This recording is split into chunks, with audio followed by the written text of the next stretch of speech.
Hello, everyone. This is part 5 of the Mommy Dearest series. The part where I left off, where I was saying about I was I was talking about Steve or Steven Senior. Okay, so let me just get to the point. Um, I went over his house to visit because he has sons that I'm close with, and we were playing with the kids and we were just having fun. And so I went to go chill in the basement because they have a TV in there and I wanted to watch cartoons. So I was watching cartoons, and um, next thing you know, Tammy and Steve Sr. come downstairs and they're arguing, like usual. I just assume it's usual couples arguing or whatnot. So I see that they're arguing, and I stay out of it. I'm a kid, they're two adults, I stay out of it. And I just continued to watch my cartoons. And I just remember the only thing that I could remember was that Tammy was nagging Steve about something, and I didn't know what she was upset with him about. I didn't know what she was nagging about. From a child's perspective, the only thing that I could see was just her, you know, um, all up in his face, nagging him about something, and I don't know what. I minded my own business. I'm just going based off of what I saw. So she was nagging him about something, and he was starting to get irritated. And he was just like, leave me alone, get out my face, leave me alone. He started getting upset gradually, and it just kind of seemed like she just wouldn't, leave him alone. So at some point,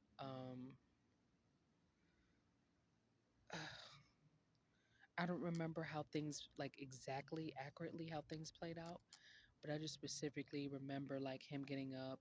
She followed him around the basement a little bit, and then he was about to go upstairs, and she kind of was getting on him, and then he kind of he kind of pushed her. He didn't use all his force, but he pushed her, and he's a very muscular man, and she's kind of small and slim. And so, when he pushed her, it didn't look like he was intentionally trying to push her with all his might, but he pushed her, and maybe that was one of those moments where he underestimated his strength. And she like kind of went up a few steps, like maybe about 3 steps, and she almost fell up the stairs. And she could have really hurt herself. You know what I mean? But it was like the way he kind of pushed her was like it was like the type of push where you push somebody out the way and they are like all up in your face, and you just kind of like it's like a gentle push. It's like not really like you know what I mean? Like the difference between intentionally pushing somebody to make them fall and then a push that's like a light push. It was one of those light pushes where you could tell he didn't really put in a whole lot of effort to push her. It was just like almost like a tap, really, honestly. And she kind of just went flying up the stairs. So that was just, an example of him kind of being really, really strong. And he shouldn't have pushed her no way, but just from my perspective as a kid, the only thing I saw was her nagging him, and she could have been nagging him about something very important, but I would never know. But he just kind of slightly pushed her, and she like fell up the stairs, and she just got really upset. And she was like, you just pushed me. Like, how you just gonna push me up the stairs like that? And he just didn't care. Like, he was not focused on her at all. He was just trying to like ignore her, and he was like drinking. They both looked, drunk, but you know, yeah, yeah. They were both drinking, and he didn't have any alcohol in his hand, but you could tell he was drunk. And um, he kind of sat, on the couch. Like, I think there was like I don't know if it was like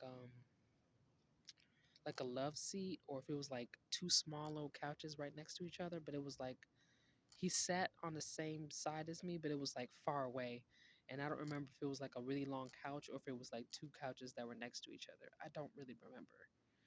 But anyway, so he sat down next to me, and Tammy's upset and hurt that he doesn't care that he pushed her like that. And so she eventually just walks away.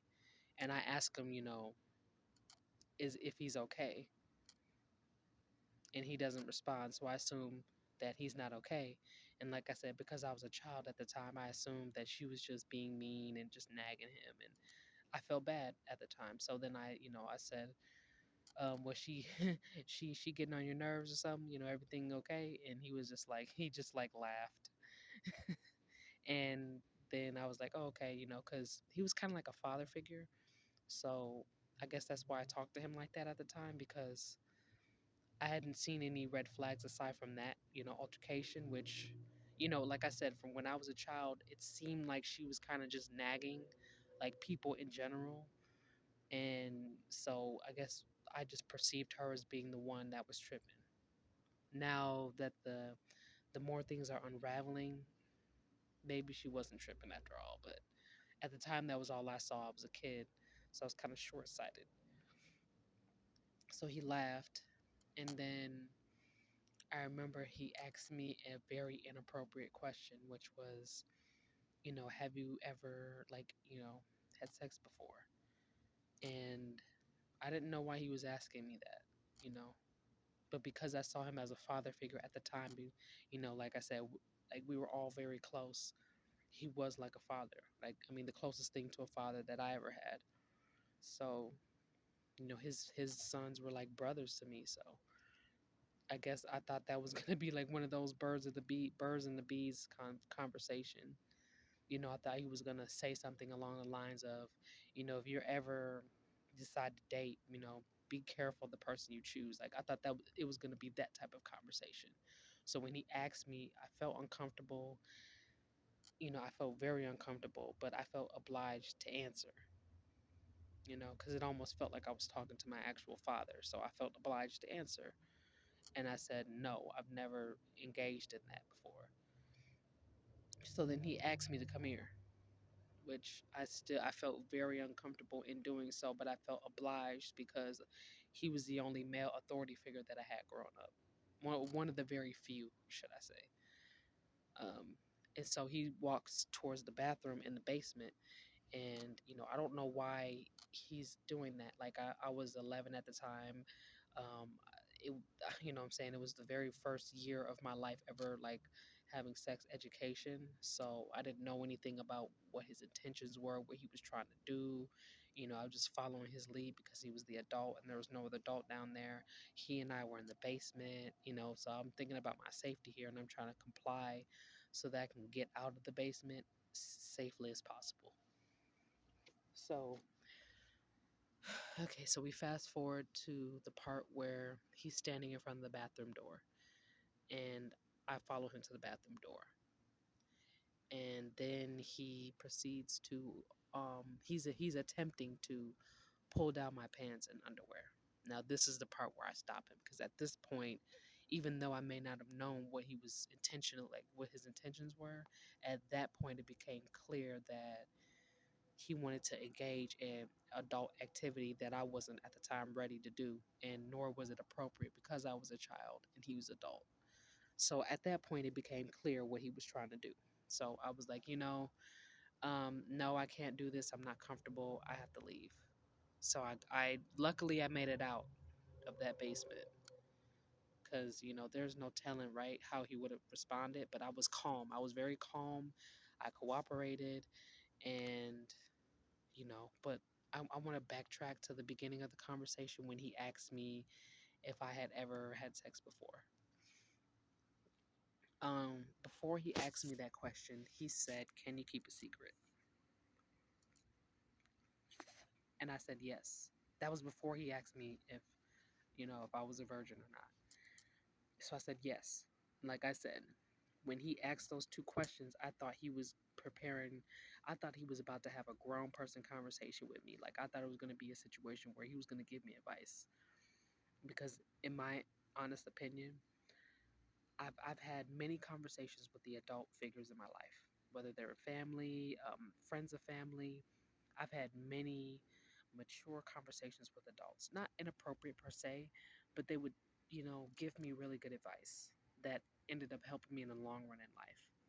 So it was kind of like, I don't know, like Huey Freeman from the Boondocks. I know I've referenced the Boondocks all the time, all the time, but it's one of my favorite shows. It's a classic and it's a real life. But you notice how like a lot of the adults on the television series would depend on Huey. Like they needed his help at times, and they would talk to him as if he was an adult. That was my I had a similar experience growing up with adults because I was the mature kid. um, Adults kind of not just only put responsibility on me, but taught me things and told me things that they didn't share with the other kids, or I don't know. It was just I understood. Going through a lot, being forced to grow up early. You understand things. You may not. I still had that child innocence, of course, right?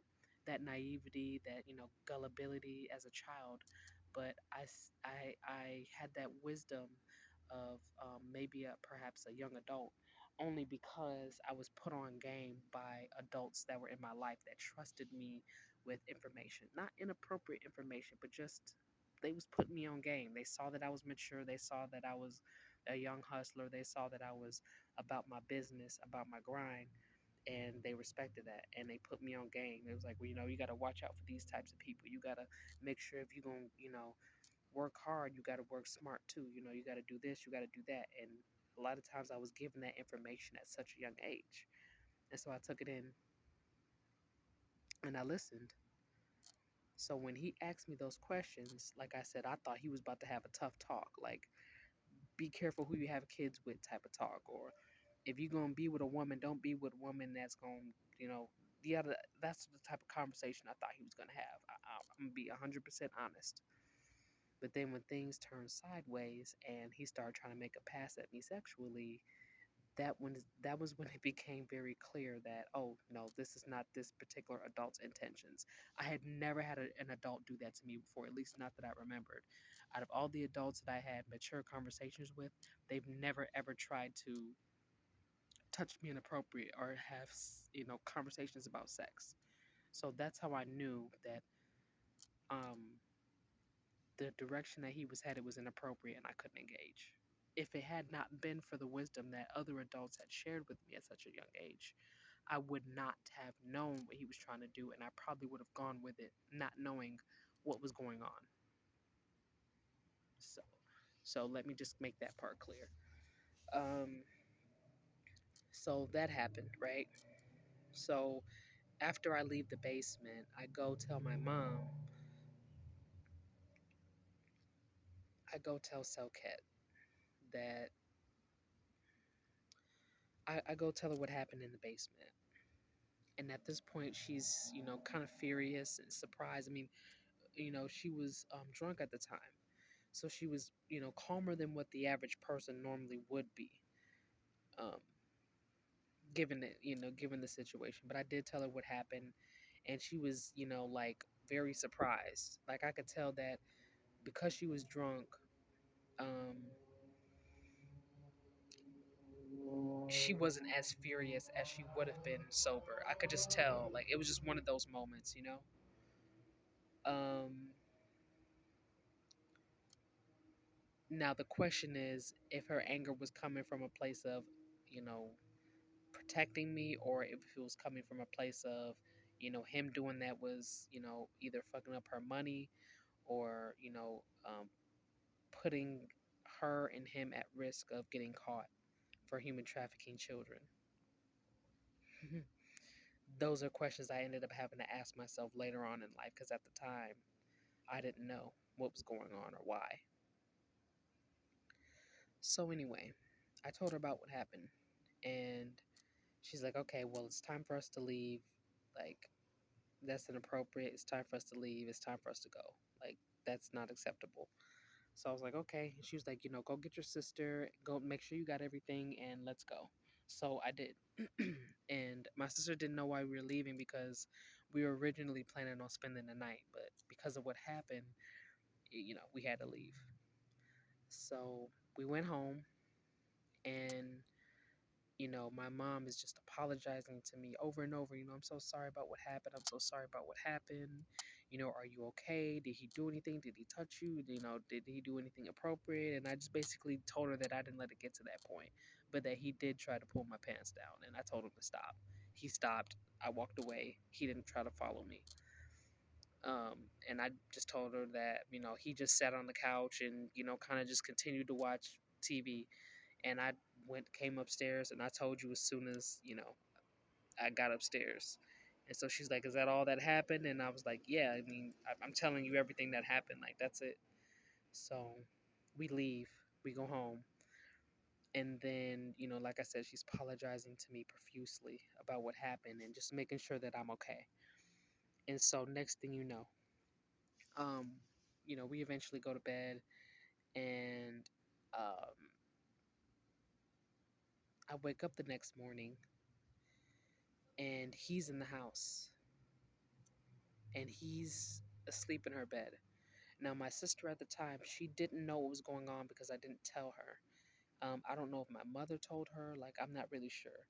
But my sister's is like not, she's not fully aware of what happened at the time. So she's kind of like, that's Steve's in mom's bed. Like, that's kind of strange. What's he doing here? He's never done that before. And you know, um, I didn't tell my sister at the time because I was embarrassed that he was at the house after what happened. I didn't know if he had broken or what. Like, you know what I mean? So I'm trying to play it calm because after that situation happened, he's in my mom's bed, and you know what I'm saying? I'm trying not to like escalate the situation and have everybody panic and then things go out of control. So I'm like, I don't know. And she's asking me like, do I know? And I'm like, I have no idea why he's here. I'm surprised. Like, he's never. I know like he's never done that before. So for him to just be there out of nowhere, like I don't know why he's here. I'm surprised. And so you know, my mother's sleep, and it's strange because she's a, well, at the time she was a like she worked at a daycare. It was at the MATC daycare, so she was going to college and working at the daycare at the same time. So she had to get up earlier than me and my sister did to go to work. So when we got up, well, actually that night, because the school that we had to go to, it was called Hegel Elementary School in Madison, Wisconsin. And basically what they have is like these daily objective journals where we have to write in them every day about what we did in each class, each subject. We pretty much had to write about what we learned and what was the objective, and then we had to get our parents' signature so that to show like we were well behaved and all that. So we had to get our parents' signature, and then the next day we have to go to school and then get our signatures and our daily journals approved by the teachers, and it was part of our grading system. So anyway, so most of the time, our mother signs our daily journal the night before, so we don't have to work when it's morning time. We could just go to school because my mom's already at work. But last night, because of what happened, and it was like, I think it was like a Thursday night, so it was kind of one of those nights where the weekend's coming up, so it's not that big a deal. They lived, Tammy and her family lived like not too far away from us, so it was just one of those things where um, I don't know, the way things played out. It was strange because, like I said, most of the time our mom signs our journal before we go to school the night before. But I guess we just went straight to bed, and that I guess that was it. And we wake up in the morning, she's still asleep. We I think we left our journals out the night, like was we leave our journals out the night before, like sometimes if we're having a tired night, or if our mom gets home late from work, then we'll leave our journals out for her to sign them. And then you know by the time the morning comes, she's already gone, and when we go to school, our journals are already signed. But for some odd reason, the journals were not signed the night before. I'm not sure if it was just the night was hectic and we just went to sleep. I don't remember what happened when we got home. I just remember my mom apologizing to me, and at some point, me and my sister going to bed. That's all I remember. And then in the morning, when we wake up, Steve Senior is in the bed, sleeping, and they're both sleeping. And I guess I just thought that was strange because of what I told my mother yesterday. She seemed, and I want to put emphasis on, she seemed to have been very supportive. But, when I saw that he was in her bed the next morning, I was just very, very confused. Very. So I asked my sister goes into the bedroom and gets Steve's signature. And at this point, I feel very uncomfortable. I don't want to talk to him. So I asked my sister to go in there and, to have him sign my notebook because my mom was like sleep. When I say she was in a deep sleep, she wasn't waking up. Like it was one of those I'm snoring, I'm barely even moving around because I'm like paralyzed sleep. Like you know how people are in a deep sleep and it's like that. That was, what she was in, a deep sleep. So it was like no waking her up. And we had to go. We were in a rush and Steve was the only one that was up. So my sister went to him and got my journal signed. And um, I just thought that that was extreme. I never, like, I remember that day I got home from school and I asked my mom, what was he doing in the house? And I don't remember what her answer was. I think she said, I don't know. Like, I think she said something along the lines of, like, she may have left the door unlocked or she doesn't know how he got in there. I don't remember what she said, to be quite honest, because, like I said, she was clearly intoxicated, and you know, um, it was like really late at night when we got back. So me and my sister were both tired. So it's like the memories are a bit fuzzy, but I just remember her saying something along the lines of she either doesn't know how he got in there, or she said he got in there because she accidentally left the door unlocked. It was something along that. I don't remember word for word what she said. It's something along those lines. And she was like, she doesn't know how he got in there, or doesn't know. She doesn't, even if she left the door unlocked, she doesn't know how he figured out how to get in there, or figured out that she locked the door. Well, how did he figure out that she unlocked the door? You know what I mean? Like, she just kind of along the lines of saying, I don't know. And at the time, I believed her.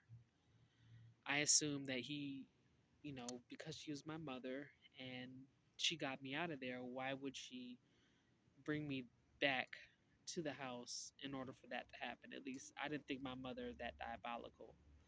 Well, I found out the hard way that she was that diabolical, but basically, yeah, I did ask her, and she was like, I don't know.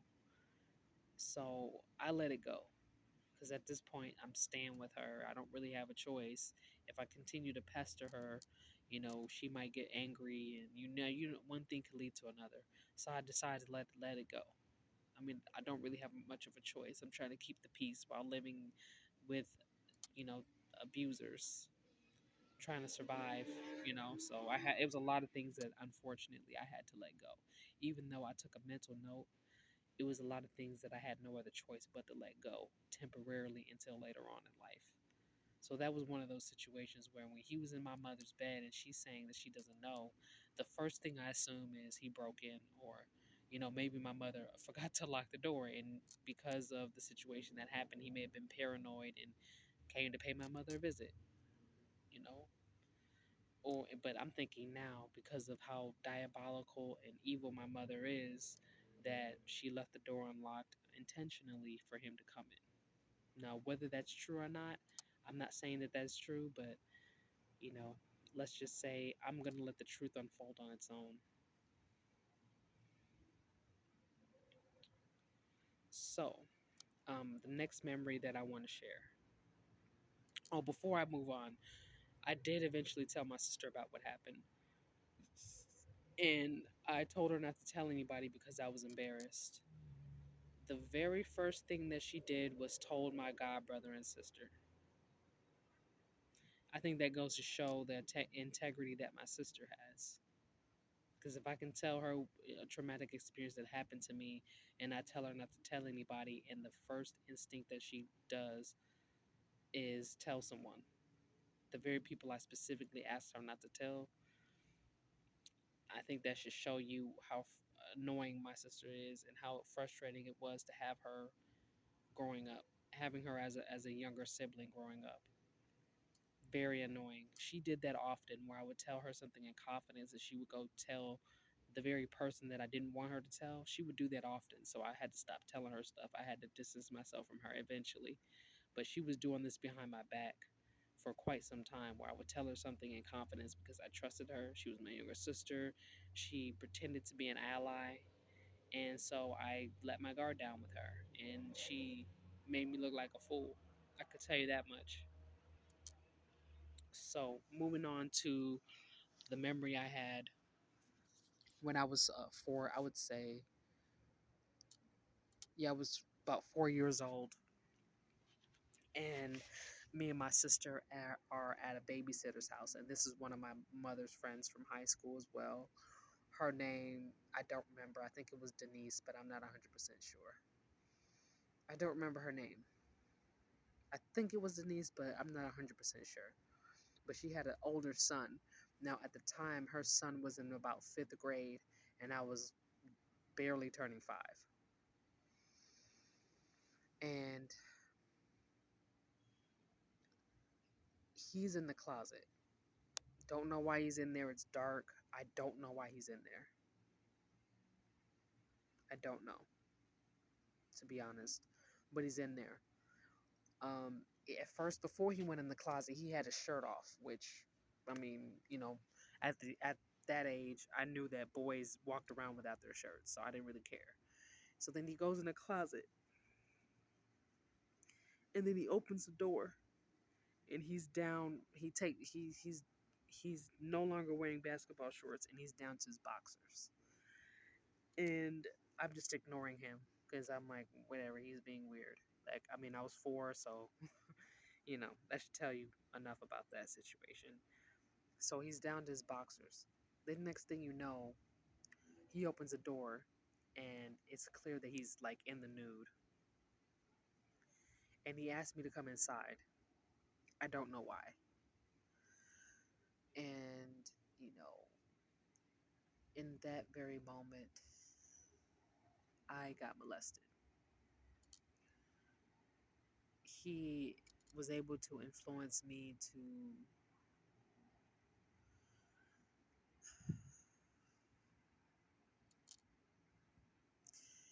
he was able to convince me to pull my underwear down and to grind on him in the nude.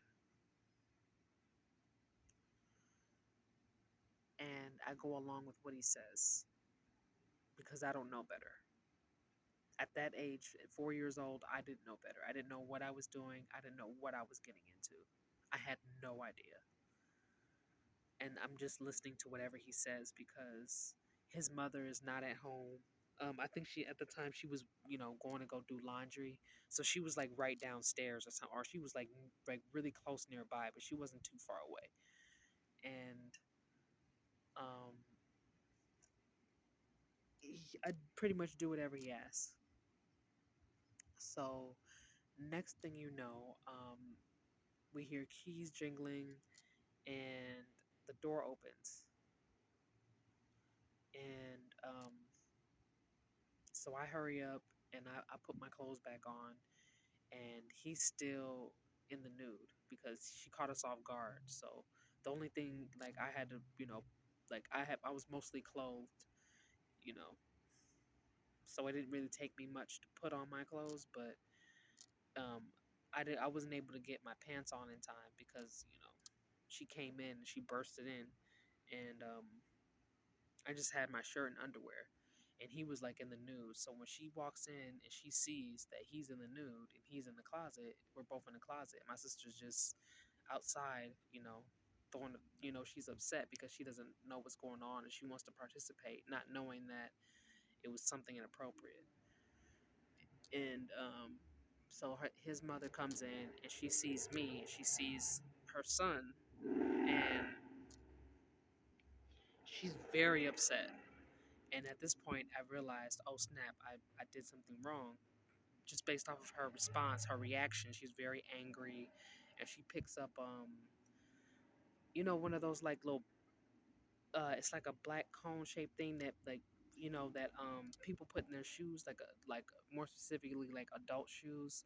I think they're for women's shoes, but there's like a little, it's like a plastic like spiral thing that goes inside of heels to like stretch out the interior of the shoe so that a person can, so that a woman can put on the shoes, like like close knit shoes. So it doesn't necessarily have to be just women's shoes, but you know how dudes like when they wear like Sperry's or like dress shoes, it has like that black spiral thing in there to stretch it out. But anyway, so she had one of those things in her hand, and she's very, very heated and lit. And I'm just looking scared because I'm preparing for an ass whooping. So she looks at me and she's like, "What you did was very bad. Don't ever do that again. Don't ever, because the next time I catch you doing that, you're gonna get in trouble." So I realized, oh snap, okay, what I did was really bad. Don't do that again, or I'm gonna get in trouble. Like it's just that simple.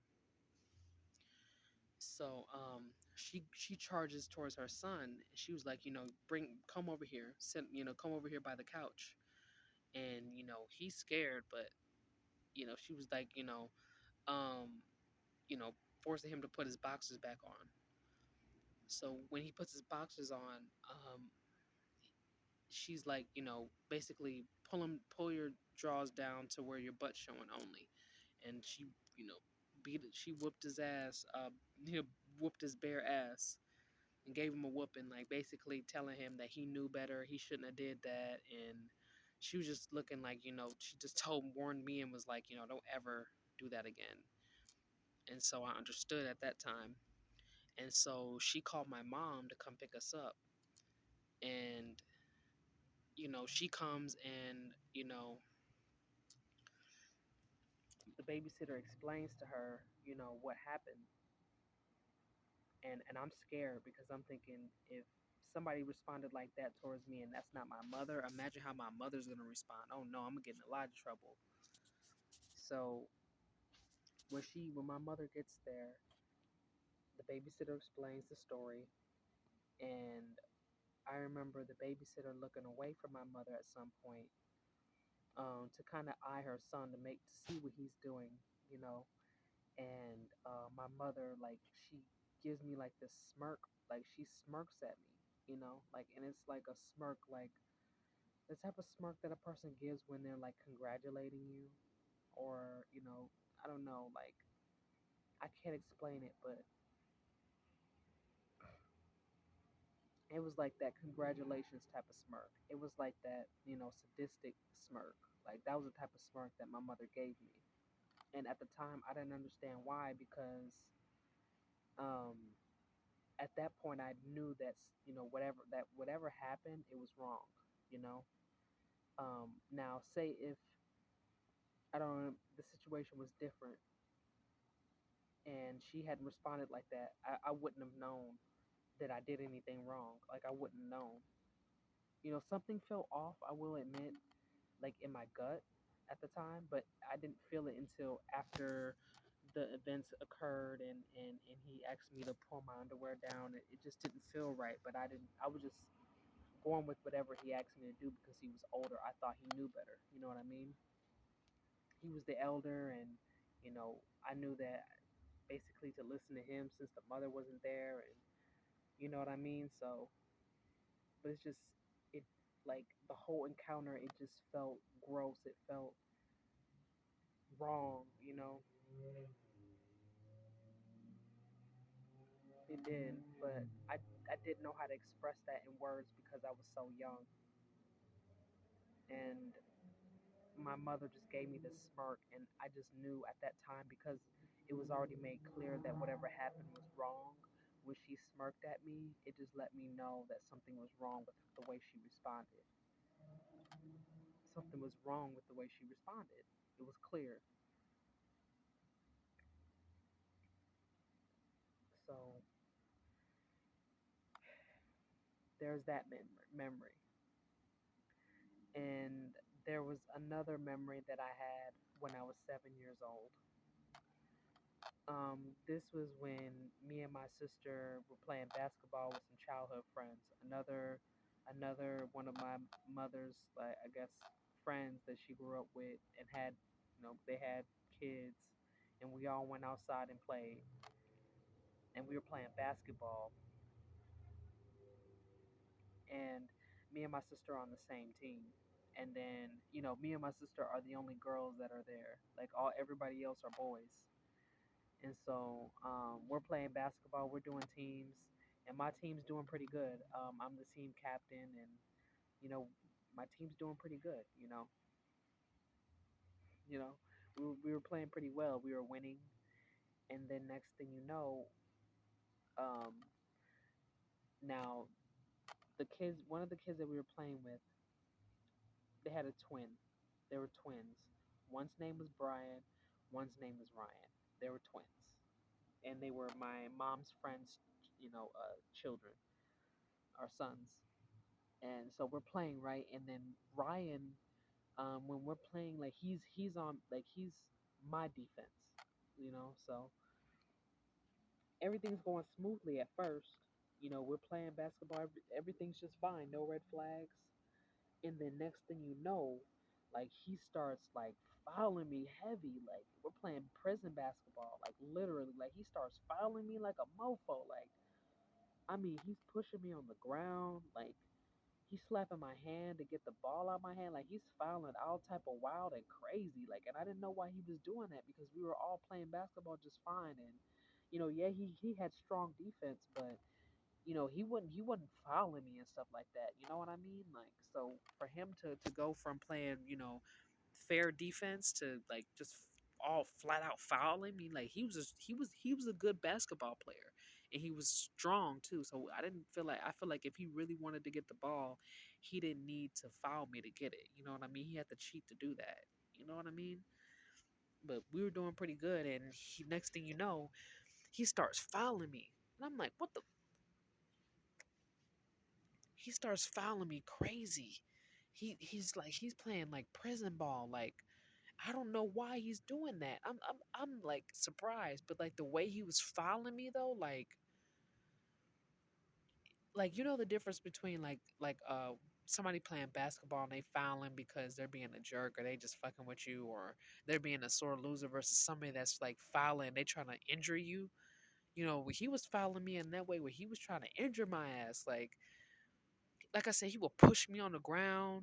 He would trip me. He would slap my hand to get the ball out of my hand. I mean, it was rough. You know what I'm saying? Elbowing me in the face. Like, he's doing the most. And I'm like, what the? And I'm like, if you got a problem with me and you want to fight, let's do it outside the court, but don't bring it to the court where we all playing basketball. You know what I mean? So I get pissed off, and my sister sees that I'm getting pissed off, and she's like, no, don't even, like, he's not playing right. Like, no, he's clearly he's not playing right, but don't, just let it go. Just let it go. And so I continue to play basketball because, like, we I'm determined to take my team to a winner. When I'm determined to see my team win. So I keep playing, right? And he starts fouling me again. So this is when I start getting mad, and I start fouling him back at this point. And I'm doing pretty well, like, because he's fouling me, but I'm fouling back, and I'm getting the ball, and I'm shooting. And every time I shoot the ball, he pushes me as hard as he can into the grass. So once I get up, I start swinging on him. Like, at this point, I'm throwing punches. I'm hitting him in the face. I'm hitting him in the nose. You know what I'm saying? Like, at this point, like, it's a wrap. So then when I start doing that, he responds by punching me as hard as he can in my stomach. Now, he and all the other kids knew that I suffer from asthma. He and all the other kids knew at the time that I suffered from asthma, which meant I had breathing problems. I wasn't able to run as fast or as long as the other kids, but I was able to, keep up slightly.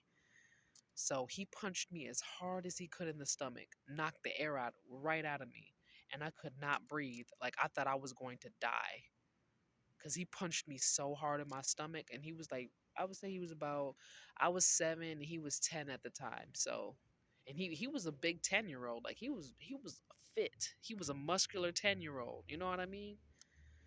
But he punched me so hard in the stomach that I could not breathe. Like it I don't know how long it took. It felt like at least 25 minutes before I was able to start breathing again. I thought I was going to die.